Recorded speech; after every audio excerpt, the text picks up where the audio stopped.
बिस्मिल्लाहिर्रहमानिर्रहीम। नया वीलॉग है तो सपोर्ट कीजिएगा, चैनल को सब्सक्राइब कीजिएगा। आज का वीलॉग कुछ मुख्तसर सा होगा, लेकिन कुछ इंपॉर्टेंट डेवलपमेंट है, इसलिए आज करना पड़ा।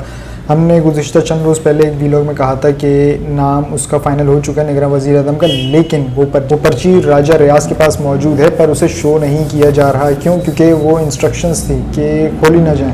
खैर, वो पर्ची जो थी वो भी एक तरह से डमी पर्ची थी। अब उनको भी पता होगा जिन्होंने पर्ची दी है कि ज़ाहिर है ये डमी पर्ची भी इसने खोल के देख ली होगी। और एक वज़ीर आज़म साहब थे जो सर पे ख्वाब सजाए हुए थे कि मैंने तो अपनी एक लंबी तवील प्लानिंग करनी है, जिसमें आसिफ अली जरदारी भी शामिल थे। लेकिन हुआ तो कुछ प्रैंक ही है, और हुआ तो ऐसा कि हुआ कि सबके गेम हाथ से निकल गई। गेम, दोबारा रिपीट कर रहा हूँ मैं, गेम सबके हाथ से निकल गई है।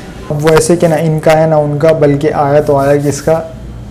बीच वालों का। और वो बीच वाले कौन है आपको पता ही होगा। खैर, हमारी तरफ से अनवार उल हक काकड़ को निगरां वज़ीर आज़म बनने पर बहुत बहुत मुबारकबाद। इनका बलूचिस्तान से ताल्लुक़ है और सेनेटर भी हैं ये। लेकिन थोड़ा सा आपको ये बता दूं कि क्या नवाज शरीफ का प्राइम मिनिस्टर है ये निगरां वज़ीर आज़म? नहीं। उनकी पहली चॉइस क्या थी? इसहाक डार समधी जी।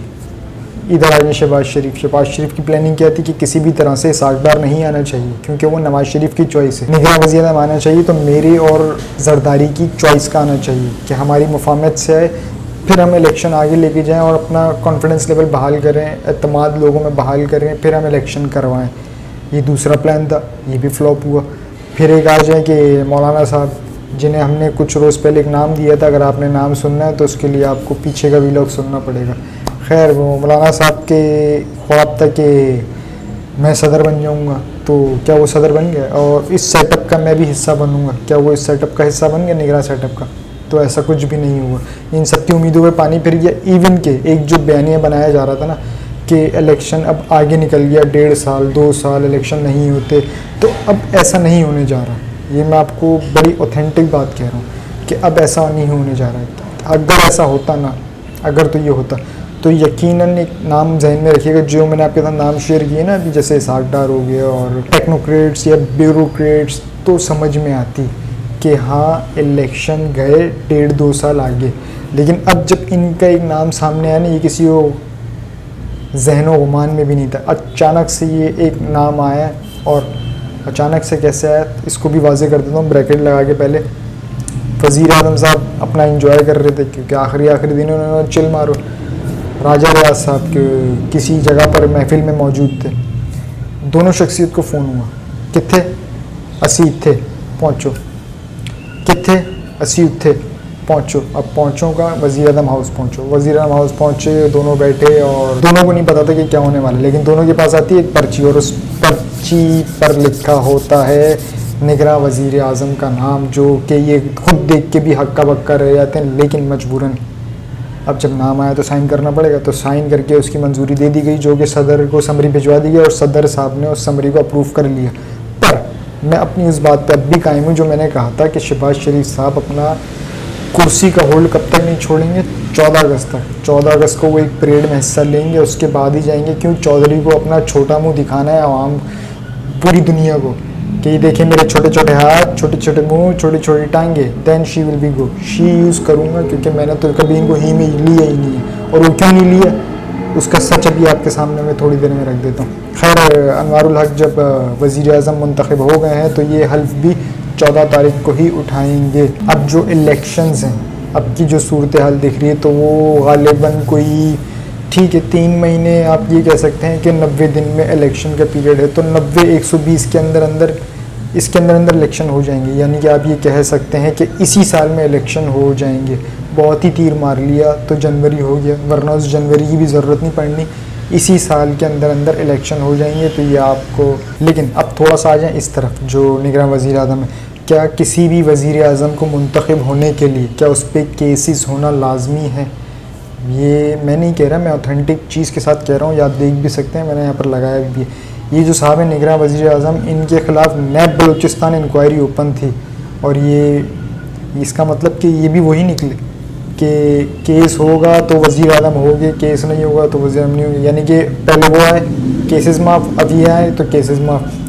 इन पूरी सूरत हाल में ना एक वाहिद शख्स था जो कि केसेस लेकर नहीं आया था, सादिक और अमीन का लेबल लेकर आया था, और वो थे चेयरमैन इमरान खान साहब। जब ये मुंतखब हो ही गए तो इन्होंने मुंतखब होते ही कौम से मदद मांग ली। और वो कौम से मदद क्या मांग ली, इन्होंने एक ट्वीट किया है कि वो ट्वीट आप देख भी सकते हैं कि fake account alert please report, यानी कि एक अकाउंट से ट्वीट हुआ था जो इन्हीं के नाम का अकाउंट बना हुआ था कि अल्हम्दुलिल्लाह निगरां वज़ीर आज़म बनने पे मुबारकबाद, इस तरह से कहना चाह रहे थे, वो दुआएं समेटना चाह रहे थे, लेकिन एक फ़ेक अकाउंट था।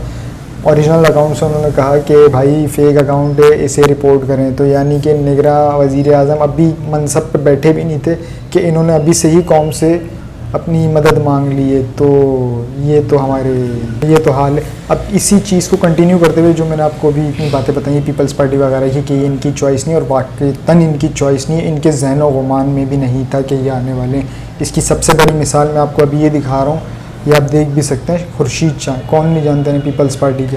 हमें इल्म ही नहीं था निगरां वज़ीर आज़म के लिए अनवारुल हक का नाम होगा। इससे अंदाज़ा लगा लें कि इन्हें इल्म ही नहीं था कि अनवारुल हक का नाम सेनेट से लिया जाएगा, यानी कि निगरां वज़ीर आज़म का नाम सेनेट से निकलेगा। हमें इस चीज़ का इल्म ही नहीं, क्योंकि किसी के ज़हन व गुमान में भी नहीं था। ये अपना एक प्लान बना के बैठे हुए थे ना, कहते ना, ये अपना एक प्लान बना के बैठे हुए थे कि हमने इस तरह से अपना एक बंदा फिट करना है, तो इलेक्शन 8-6 महीने, साल 2 साल आगे खींचना है, उसके बाद देखेंगे जो करेंगे। लेकिन ये अपने प्लान समेत दबरदूस हो गए सारे के सारे। अब आगे क्या होगा ये जब अपना मनसब संभाल लेंगे तभी पता चलेगा कि आगे की पिक्चर क्या बताती है। अब तक तो कुछ कहना कबल अज़ वक्त होगा। तो मेरा ख्याल है कि जब ये बैठ जाए अपना मनसब संभाल लें, उसके बाद देखते हैं कि क्या होगा। अब आ जाए ज़रा भिखारी आज़म उर्फ शहबाज शरीफ पर, जो कि डिगी के वज़ीर आज़म अब डमी बन गए।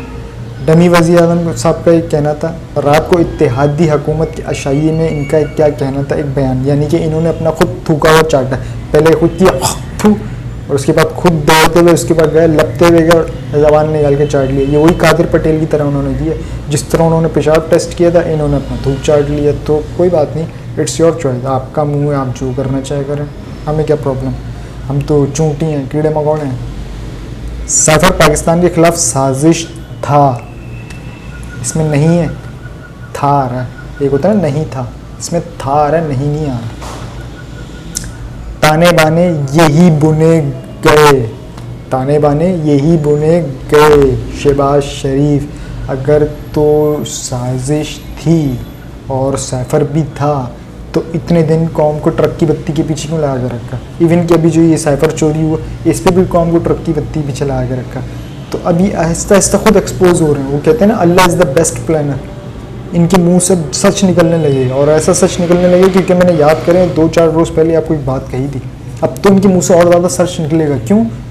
क्योंकि इनके साथ प्रैंक हो गया है। ये अपना निगरां वज़ीर आज़म नहीं ला सके, निगरां वज़ीर आज़म आया कहीं और से, तो अब तो इनके मुँह से और ज़्यादा सच निकलेगा। और वो ऐसा वैसा कि बस वो आप इंजॉय नहीं कर रहे थे, मूवी देख के इंजॉय, एक हाथ में कोल्ड ड्रिंक्स वगैरह ये वो, तो बस आप टीवी के आगे बैठ के सिर्फ इंजॉय करें और इनकी फिल्में देखें। ये कहा जाता था कि इमरान खान के बारे में 2018 में वो सिलेक्टेड है, ठीक है भाई, सिलेक्टेड का नारा लगाया गया। जबकि आज शहबाज शरीफ ने अपने मुंह से क्या बोला है कि मैं तो 30 साल से इस्टेब्लिशमेंट की आँख का तारा हूँ, यानी कि वो खुद कबूल कर रहे हैं कि मैं तो 30 साल से सिलेक्टेड हूँ, मैं तो जब सीएम बना हूँ मुझे तो उन्होंने बनाया, मैं अपनी काबिलियत पे तो नहीं बना। तो आज देख लिया आपने। अब मैंने आपको क्या कहा था कि इनके मुंह से आहिस्ता आहिस्ता सच निकलने लगेगा। क्यों निकलेगा?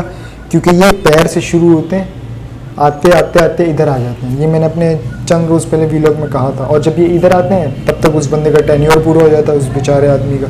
जब उसका टेन्योर पूरा होता है तो उधर लिखा होता है रिपीट का बटन, ये उस पर दोबारा क्लिक करते हैं, नया बंदा आता है, ये दोबारा नीचे से शुरू होता है, यानी कि बूट से गले तक का सफ़र। तो ये तो है इनका वतीर है। बाकी शहबाज शरीफ साहब ने वज़ीर आज़म हाउस खाली कर दिया और अपना सारा सामान उठा के ले गए हैं। तो कोशिश कीजिएगा, चेक कर लीजिएगा कहीं कुछ और तो उठा के नहीं ले गए, क्योंकि इनका नाम भिखारी आज़म ऐसे ही नहीं रखा, कुछ है तभी रखा है। देख लिया, बाद में आप जब इनसे पूछेंगे ना बोलेंगे ओ सॉरी मुझे लगा मेरी है। तो इसीलिए पहले ही देख लीजिएगा ताकि बाद में कुछ ऐसा ना हो, वरना हसास डॉक्यूमेंट तो ये यूँ लेके जाएंगे। अब इन्हें बहुत ज़रूरत है, वो यूँ ज़रूरत है क्योंकि इनके मतलब पे पूरा उतरने वाला निगरां वज़ीर आज़म अब तक नहीं आया, कोई और आया वो इसलिए। और याद करें कहाँ टेम्पो भर के जा रहा है और कहाँ वो एक डायरी लेके निकला था। वो सिर्फ उसने उस दिन एक डायरी उठाई और ख़ामोशी से गया, चंद कदम आगे गया, फिर रुका और पीछे मुड़ा और उसने कहा कोई रह तो नहीं गया। और मुस्कुराया, फिर चल दिए। वो इस तरह किया था उसने। आखिर में जाते थे एक अहम बात है जो कि मैंने गुज़िश्ता व्लॉग में भी आपको बताई थी और उसको मैंने आपको बताया था कि होशियार ख़बरदार। तो इस चीज़ की अब तस्दीक भी हो गई है। अब तो ट्विटर पर इनके आ गया है तहरीक इंसाफ के, वो क्या कहना चाह रहे हैं। मुताद ज़राए से मालूम हुआ है कि PDM के तखरीबकारों ने 9 मई फॉल्स फ्लैग ऑपरेशन तंज पर 14 अगस्त के दिन के हवाले से पाकिस्तान के झंडे जलाकर इस का इल्ज़ाम तहरीक इंसाफ के वर्कर्स पर लगाने का मंसूबा बनाया है। तो ये इस चीज़ का मैंने आपको जिक्र कल कर दिया था कि एहतियात करिएगा और ऐसे तखरीबकारों से मोहतात रहें और इनको बेनकाब करें। तो इनको बेनकाब करने का काम आपका है। तो आवाम के आप जहाँ भी ये हरकत होते हुए देखें, फ़ौरन उसकी फुटेज बनाएं। सोशल मीडिया का ज़माना, फ़ौरन अपलोड कर दें, कहीं भी दे दें या फिर हमारे हैशटैग पे डाल दें ढील, हम वहाँ से उठा लेंगे। वरना आप हमें कमेंट्स भी कर सकते हैं किसी भी वीडियो में। हम आपको ईमेल एड्रेस भी प्रोवाइड कर देंगे, अपना नंबर भी प्रोवाइड कर देंगे, जहाँ पर आप ये वीडियो प्रोवाइड कर सकते हैं। हम यहाँ पर उसे नशर करेंगे। खैर अब तक के लिए इतना ही जी। अपना और चैनल का ख्याल रखिएगा, चैनल को सब्सक्राइब ज़रूर कीजिएगा। अल्लाह हाफ़िज़।